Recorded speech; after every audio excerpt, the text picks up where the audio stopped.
সেদিন তো সব তোমার কাছে প্রার্থনা করতো, সবাই আসতো, এসে নিয়ে চাইতো নানা রকম।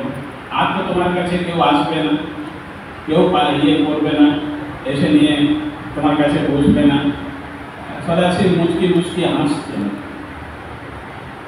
তা পার্বতী জিজ্ঞেস করলেন, তুমি হাসছো কেন? আর তোমার কি পড়ে গেল যেটা তুমি পা দিয়ে ঢেকে দিলে? তোমাদের জানো তো সবাই অনেক কিছু চাইল, কিন্তু এই তুমি বলছো কেউ আসবে না, ও দেখবে দুদিন পর থেকে আবার আসবে। বলে কিভাবে? বলে দেখো, কেউ আমার কাছে শান্তি চাইল না, সবাই জাগতিক জিনিস চাইল শান্তি, আর যেটা ফলটা পড়ে গেল ওটা ওই শান্তিই ছিল। তো শান্তি তো পাবে না, বাড়ি ঘর পেল, পুত্র সন্তান পেল, মেয়ের বিয়ে হলো, জামাই পেল, ভালো সবই পাবে, কিন্তু কিছুদিন পরেই আবার মনের শান্তিটা নষ্ট হয়ে যাবে, তখন আবার ঘুরে ফিরে সবাইকে আসতেই হবে। বলে আসল জিনিস হলো শান্তিটা যদি চাইতো তবে হয়তো মানে এই শান্তি থেকে স্থির শান্তিতে পৌঁছে যেত, কিন্তু এটাই কেউ চাইব না। দেখুন, এইটাই হলো আমাদের লাইফে যেটা মেন জিনিস, আমরা সবাই শান্তি চাই।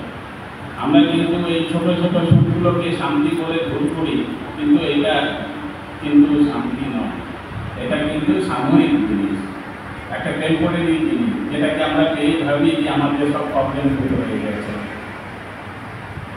देखिए, हम लोग जीवन में क्या चाहते हैं, छोटा छोटा सुख को हम लोग सोचते हैं कि सब मिल गया, लेकिन रियली कुछ नहीं मिलता है। हम लोग को चाहिए क्या? लाइफ में शांति चाहिए। तो एक कहानी है कि सदाशिव बोले कि मनुष्य को बुलाओ, जिनको जो चाहिए मैं दे दूंगा। तो सबने बहुत कोई जागतिक चीज मांगा, कोई घर मांगा, बदला मांगा, कोई अच्छा नौकरी मांगा, कोई लड़की का अच्छा शादी मांगा। बहुत लोग जैसे जागतिक चीज हम लोग मांगते हैं ऐसे ही मांगे। तो ऐसा बात हुआ कि पार्वती बोली कि सबने तो तुमने जो मांगा सब दे दिया, कल से तो कोई नहीं आएगा तुम्हारे पास। तो सदाशिव बोले सबको आना ही पड़ेगा, लेकिन इसलिए बोले देखो, किसी ने शांति नहीं मांगा, नोबडी आस्क्ड फॉर लेस।